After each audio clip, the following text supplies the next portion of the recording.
My name is Elisabeth Báthory. You may have heard of me. You may have been afraid of me. They call me the Bloody Countess. They say I bathed in blood, that I loved death more than life, and that I laughed when others' souls were broken. But I'll tell you a secret.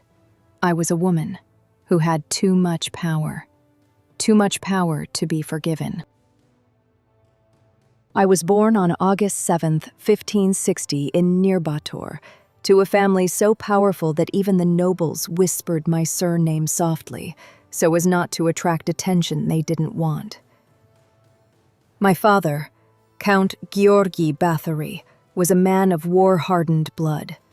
My mother Anna came from the same noble family, and so, from the cradle, I bore the name that opens doors but closes the possibility of being ordinary. I wasn't taught to sit in a corner. I was taught languages, estate management, medicine, religion, and above all, that power is not acquired. Power is taken. And on stormy nights, I would sit by the window and watch the lightning tear the sky. When the world can be so cruel, I whispered to myself, I won't be the one they knock down. I'll be the one commanding the storm. My childhood didn't end with a wedding vow, but it began something far greater, a struggle for who I would be in history that women don't usually remember. At 17, I became the wife of Count Ferenc Nadasdy. I didn't fall in love. I got used to it. That's how it is with noble marriages. But I got something that interested me more than love, Chachtica manner and the power to rule. Ferenc used to be gone for months. Wars were his passion, and I was in charge of everything else. I managed the courts, trade, supplies, deals with the nobility and punishments, and the people were taught that the smile of the lady of the house was no guarantee of safety. I was not a figurehead. I was not even a shadow of my husband. From day one, I was the head of this castle. And within its walls, I said to myself, someday they'll write books about the powerful. I don't want to be a footnote. I want to be the name in the headline. Not for fame, but for sure that I won't be forgotten. When I turned 26, I felt my wait was over.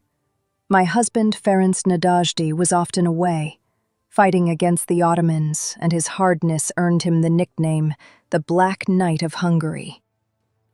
I wanted more than to manage the estate in his absence. I wanted to rule in a way the world would recognize. I began to receive guests. I hosted feasts. I entertained nobles, and I collected secrets. Then came 1585. The first young girls who worked on my estate took notice of me. I don't know what they thought. Maybe just, the new mistress will be kind. But kindness wasn't our style. The maids who came to me, I taught etiquette, Latin, speech. I taught them that a smile is a weapon, and that a powerful woman has two hands, one to rule, the other to protect her own name. The estate grew, the castle grew, the castle woods were full of game, the hunting festivals became legendary. But behind the starry nights came whispered rumors that Countess Bathory didn't like people talking about pain, that she preferred to be silent, that the only man in my life I feared was my husband. When he came home, it wasn't regal defiance I felt, but fear, that he couldn't understand me, and I didn't want him to understand me at all. I wanted him to acknowledge me. At 40, I wasn't a queen, but everyone who entered my estate had to pretend to be. I was the ruler of silence, fear and stories told to those who dared to whisper my name. And so I set out to explore the limits of my own power, not by climbing stairs higher than a bell tower, but by establishing one rule. No harm that can be hidden will not be made public, and no word that can be silenced shall not be spoken. Power means nothing if people don't take you seriously, and we only ever take seriously what we fear. When Ferenc got sick, it was like rust falling off iron. Not long ago, a rider who was not afraid of Turkish sabers, now he could barely get out of bed. I watched him as the pain ate away at his pride and a strange mixture of fear and power. Suddenly, I was the only person who could make all the decisions about the army, the property, the lives of those who belonged to us and who asked for us. When Ferenc died, I found myself at the head of the empire, which I did not inherit because I was a woman, but because I was the strongest one left. Dozens of girls served at Kachtica Castle. They came to learn work, manners, obedience.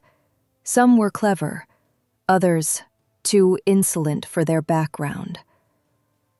I believed in order, and order without punishment is just pretense. I had lies burned with a hot iron, and punished laziness by kneeling for so long until the next time they thought twice about disobedience. Sometimes the punishment came too late. Sometimes it came more severely than I intended. And sometimes, I admit, I didn't ask where the line of pain was. They said the girls were disappearing. Yes, some of them left. Others never got up. And I passed their names to the country without wasting a tear. Rumors grew like weeds. The Countess bathes in blood. She takes youth from another's skin. The devil himself worships her. Oh, how I wish I could say that people make things up. The truth is, when women touch power, they become a monster in the eyes of those who themselves fight around the corner of darkness. Whatever the reality was, one thing is certain. The castle was mine. The fear was mine. Silence was my crown. And those who hated me not because of what I did, but because of what I allowed myself to be. A woman with authority, a woman without a master, a woman who didn't ask for permission. And the world doesn't like women like that. They said I was cruel. They said I laughed at pain. Maybe. But you know what I'm saying? No matter how hard you try, you'll never see what went on behind that locked door, unless I opened it for you. Fear has a strange ability to turn into hate, and when a woman holds the reins of power too tightly, someone will try to cut them. After Ferenc's death, I was left alone at the top, but those below began to dig into the ground, to pull me down. Count Georgi Thurzo, my old friend and guardian of our children, was supposed to be the protector of my family. Instead, he was tasked by the king to turn my power into ruins. It was said that I punished too harshly. It was said that the dead girls were not an accident, but deliberate. And you know how it goes. Once the whispers get louder than the truth, no one can silence it. Witnesses came in like mushrooms after the rain. Names no one had ever heard before now filled the files of hundreds of victims. How many of them were real? And how much was retaliation for not playing the role of dutiful mistress? In December 1610, Thurzo and his men stormed Kachtica Castle. The accusation was ready. So was the sentence. The girls who survived the punishments were put on the stand as witnesses. They said exactly that, what the world wanted to hear. I had not right to speak. Countesses don't judge in front of a crowd. They judge themselves at the door. The verdict sounded elegant. Life imprisonment in your own castle. They locked me in a room, bricked up the windows, leaving one small opening for food. And they thought they could shut me up. But the woman who survived the court, the marriage, and the legends will not lose her voice by doing so, by taking her door key. I sat there in the dark, thinking about one thing. Innocent people aren't afraid of the truth, but powerful men are afraid of powerful women. Because what's more dangerous than a woman you no longer have a way to punish, and who still exists in your memory? When they brought me to my cell, I realized that the greatest fortresses are not built of stone, but of the stories that survive. My punishment was not death. It was isolation. A locked chamber, a single hole in the wall as a window on the world that had long since left me. I saw the castle corridors remain empty, as the people who once saw me rule left like shadows. But my name did not descend into silence.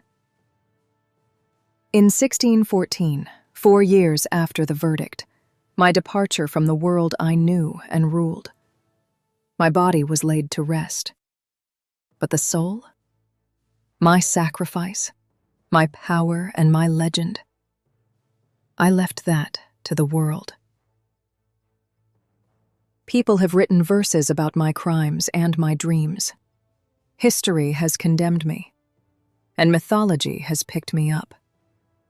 And in the gap between truth and slander lies my true legacy. No matter what people think I've done, what matters is that I stood and no one put me down, that I turned my name into a symbol, and that symbols live longer than people. Today, those who fear my power hate me, and I am loved by those who seek freedom. And I sit on the side of the past and whisper to those who want to hear. Don't be afraid to go first, even when you're surrounded by darkness, because the world needs you, who can stand to be seen. And where can you find me today?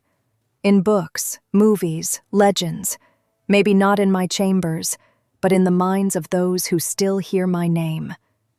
My story didn't end when I closed my eyes. It didn't end with me being walled up alive in a tower. My story continued on, in the words of those who never saw me and yet knew everything about me. After my death, a legend was born, a legend that transformed me into a monster. They said I bathed in the blood of girls to preserve my beauty and youth.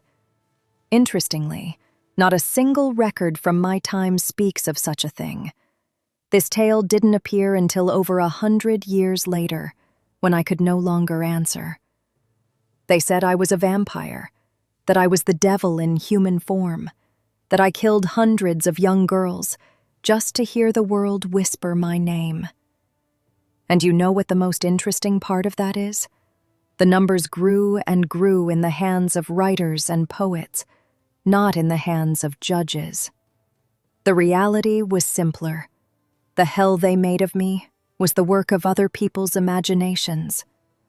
The more they deviated from the truth, the more fascinated they became with their stories.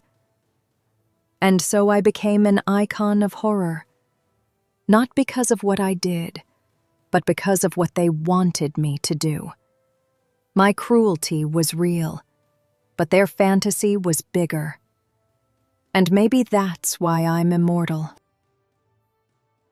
And so I stand here, not in a courtroom, but in the memory of those who listen to me.